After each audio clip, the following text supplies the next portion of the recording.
So we're going to be doing another doll tutorial on ear piercing today. I am using the Dollmore ear piercing tool, which I got quite a while ago, but it is literally just the smallest drill bit you can get your hands on. I had to order it from Dollmore because I couldn't find it in my local hardware store anyway. It's not that expensive, it only costs like a couple of dollars, I think. What you're also going to need is a watercolor pencil. I would suggest using a darker color so you can see where the dots on her ears are so you know where you're drilling. I have also made her a pair of earrings using jump rings and some charms that I took off of a pair of Claire's cheap earrings. So this is, if I can get it, this is the earring it came off of. And so I'm just using that because using an actual earring I find is too large. Hooks you can do if you have some wire cutters, because what you can do is literally just cut off the biggest bit and then use that and use some pliers to sort of bend this bit down so that it hooks through their ears a bit better. I'm not using this whole thing because I think it's quite large for her and not quite part of her character, so I've just made her own. You can use studs again if you'll have to like bend the flat bit down so that it hangs onto the ear. I'm always wary of doing that because I'm worried of breaking the doll's ear, but I haven't had a problem with that yet. So let's go ahead and get started. So first I'm going to mark where I want the ears pierced. And I want to make sure that they are sitting roughly in the same spot. And that looks okay to me.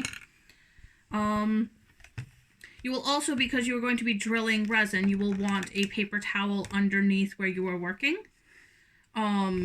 Just so it's easier to clean up. And I currently don't have any gloves, but gloves would also be a pretty good idea. If not, then just make sure you wash your hands thoroughly after you are finished.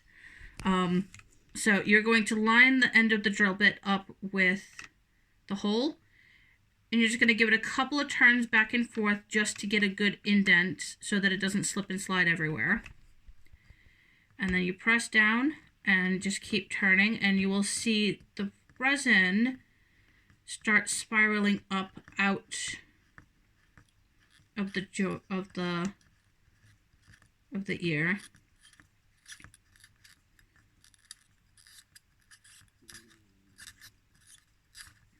I don't know if the camera's picking it up, but it is making a wonderful squeaking noise. Okay, so I am actually through. And what I will show you what has happened is it's gone straight through, and you can't quite see it, but sometimes it does hit the back of the ear, so you might get a small scratch there. The only way to do that is just to be careful, I guess. Or you can try just sort of going back and forth constantly so that you're not running the risk of actually scratching the resin. So you can just do that. And you do want to try and go fairly straightforward, because that will also limit how much you hit the resin behind the ear. As people will learn from my videos, I don't particularly care for minor scratches that are going to be hidden by wigs or on the inside of the doll. Okay, so I just wanted to show it's gone through the ear, and it is quite close to the resin back there, but I didn't actually hit it this time. And always wash your tool off after you're finished. Again, I should be wearing gloves for this. I am not, so I'm a horrible person. So I like using jump rings for earrings, especially if you want just a simple hoop earring. Jump rings are very, very useful for that. The bigger ones obviously will go through the ear easier.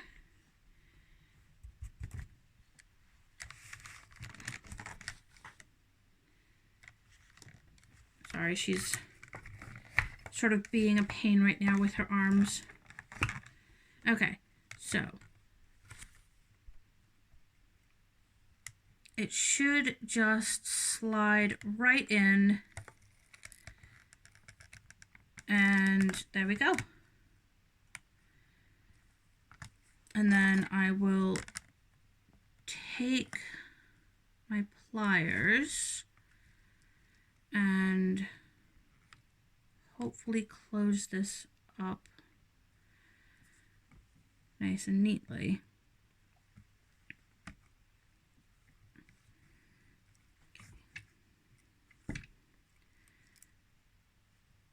And hopefully without that happening again. That is the only downside to making your own earrings and not doing just plain hoops, is that you have to make sure it's closed properly or the earring dangly bit will just fall right out. But I like to try and close it so that the closed bit stays within the ear. And that is one of her earrings done. Again, you can just do hoops. I think they look pretty good, and you can get jump rings in multiple different colors, so it's not like you're limited to like silver, bronze, or gold. But yeah, I think that's going to be it, and that's how you pierce a doll's ear. Again, I didn't think the video was necessary, but as my wife pointed out, doing some things is quite terrifying, especially when you're purposely drilling holes into your doll, and it's nice to actually see someone do it before you attempt it yourself. So I hope this video was helpful and informative to everyone, and we will see you next time.